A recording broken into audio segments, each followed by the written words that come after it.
Hey guys, welcome to Risky Football Talk. Today I made a list of the top 20 prospects in round 3 of the draft.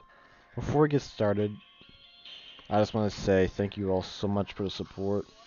Okay, let's get started. At number 20, I have David Long. David Long height is below average, but he does have a good motor and and play recognition. He has good acceleration and can shoot through gaps. A concern I did have for Long was that on occasion he would miss tackles and might take some time for him to coach that out of him. At number 19, I have Derrick Barry Jr. Derrick Barry Jr. is a tall, lengthy cornerback prospect who would be a very good option at the end of the third round if all the other cornerback prospects ahead of him on this list are taken. When watching film on Beatty, you notice his good ball skills and that he is that he's good in press coverage. At number 18, I have Nate Davis. Nate Davis is a competitive guard who would be a good option for the Lions if they have not yet taken a right guard yet. Davis is a good run blocker, and like other guard prospects I've talked about, he can play right guard and right tackle. Number 17, I have Donnie Johnson Jr. Donnie Johnson Jr. has amazing ball skills due to his great size. I have multiple concerns with Johnson because he is not good in press coverage and is not a consistent tackler. The only reason he is on this list is because of his potential, and some people even have him going in the first round. Though because I want the Lions to draft impact players who can come in and compete right away, I have Johnson so low on my list. At number 16, I have Shawn Joseph. Watching film on Shawn Joseph, you notice that he is good in coverage. He can tackle really well and can move all around the field. The only concern I have for Joseph is his football IQ.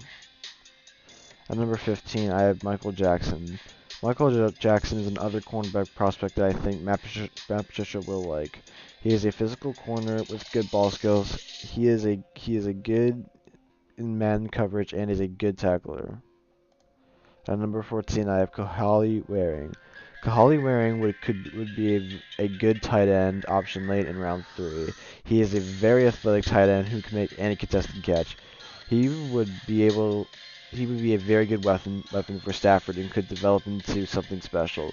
The only concerns I have with Wearing is that he does have an injury history and needs to work on his route running. At number 13, I have Drew Samia.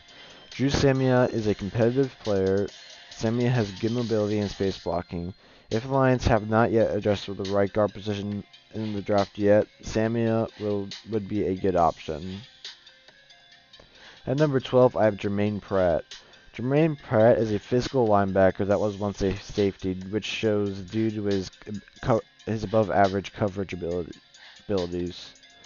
Though when watching film, you could see he wasn't good with block shedding. He would pair nicely with Jarrad Davis, who could benefit from Pratt's skill set. At number 11, I have Ridley. Ridley is a good route runner, which is something Lions haven't really had. Ridley has good acceleration, body control, and hands. He's not as good as other prospects. I'm sorry about that. That was something else. When I was doing some research on Ridley, I found out he was arrested for marijuana possession in 2017, which is why he's higher on this list. At number 10, I have Jonathan Abram. Jonathan Abram is very good in the run support and is a good tackler. He's almost like another linebacker. His attitude is fierce, and you can see his competitive nature on film. The only concern with Abram is that he is not very instinctive and lacks ball skills. And number 9, I have Justice Hill. Justice Hill is the most elusive and explosive running back in this draft. He shows effort every play, always trying to get the extra yard, and it has really good acceleration. Justice and Carrion would form a very good duo in the backfield for years to come. At number 8, I have L.J. Collier. L.J. Collier is the complete opposite of Montez Sweat.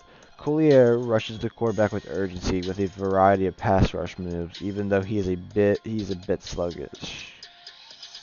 At number 7, I have Blake Cashman. Blake Cashman is a very competitive and aggressive linebacker who is very athletic.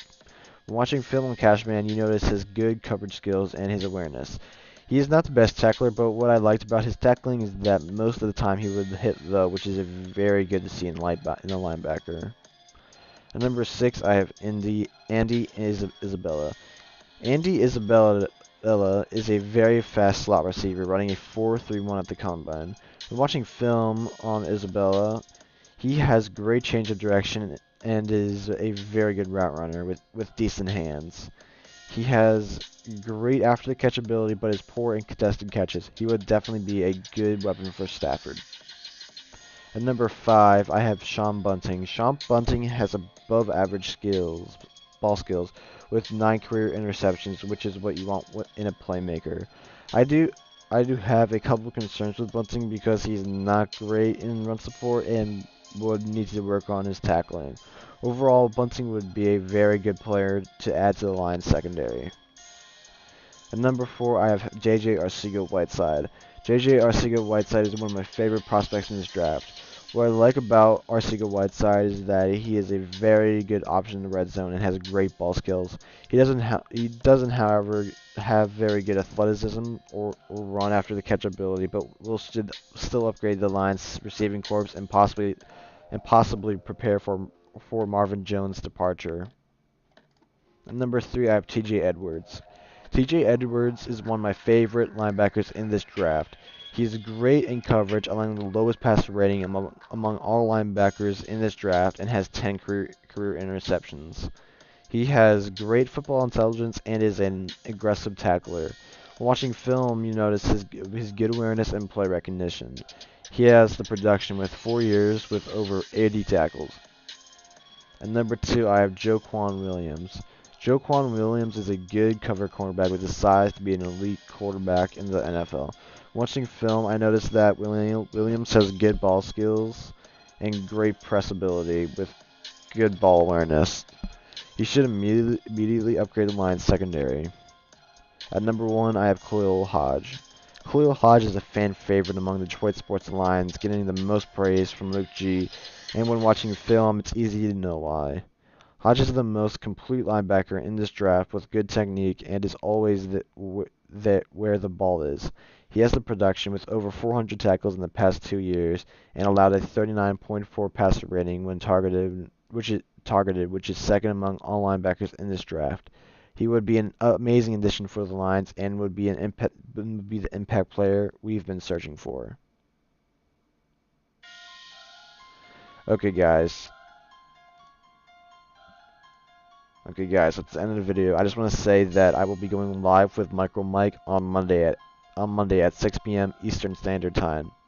Also, shout out to everyone in the Detroit Sports Alliance, Luke G's Field Review, Micro Mike, The Gridiron Blitz, Noble Sports Entertainment, 313 JMO, Troxel Sports Talk, #TST, and Everything King.